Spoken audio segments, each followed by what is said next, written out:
I do not have information within my office right now on unethical conduct on the part of national government administration officials.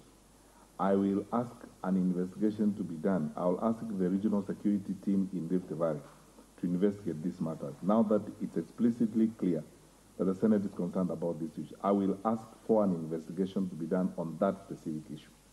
And once that investigation has been done, I will go the direction the report will point me.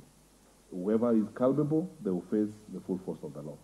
We must give everyone their right to respond to the issues that are leveled against them. I'll take your report, and I promise you, Mr. Chairman and honorable members, I will take your report and I will take your instruction on this particular matter, and I will occasion an investigation in the normal order in which we do investigations for national government administration officials, and I'll go to the bottom of the matter.